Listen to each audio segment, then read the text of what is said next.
We are Sydney and Riley Meave and are members of the Pine Jog Fellowship 2016 to 2017. Pine Jog Fellowship is a 3-semester dual enrollment program in which students tackle the environmental issues impacting South Florida.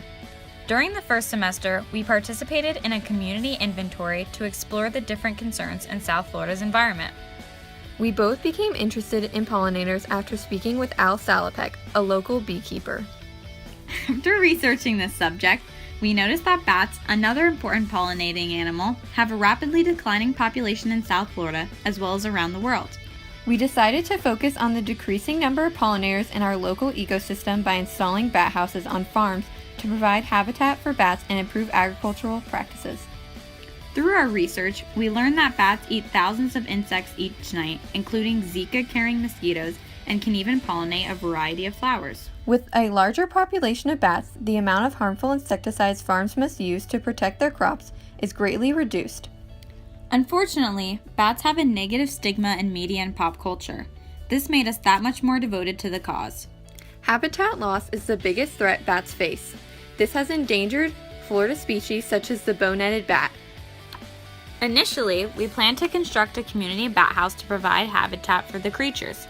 But after contacting local pest control companies and bat experts, we realized backyard bat houses were the better option. Considering the substantial impact bats have on agriculture, we opted to place these structures on local farms.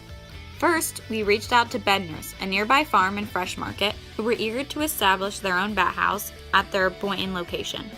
We also got in touch with Green Cave Produce, a community-supported agriculture business. They too were enthusiastic about our idea. The next step was assembling the backyard bat houses. We made a design and listed the necessary supplies, but we came to the conclusion that our lack of building experience would make the task difficult. Fortunately, Jim Wells, an online craftsman of various animal homes, generously donated 2 finished backyard bat houses to our project. Our 3-chamber houses can hold up to 50 bats each and are roughly 20 by 8 inches in size. This design facilitates airflow and prevents other animals and insects from burrowing inside. We painted the outside of the houses to protect the exterior and establish the optimal internal temperature for bats.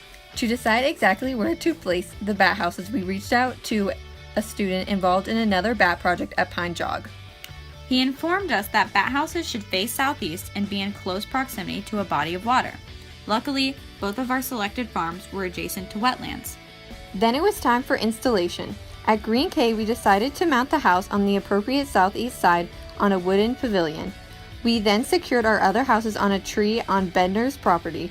With the help of staff and our father, the houses were up in no time. This project wouldn't have been possible without the help of Green Cay's Nancy Rowe and Bedner's Lane Brooker.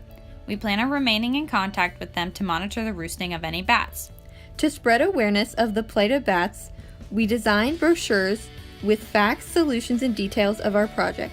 We also created a social media account to inform as many people as possible about bats.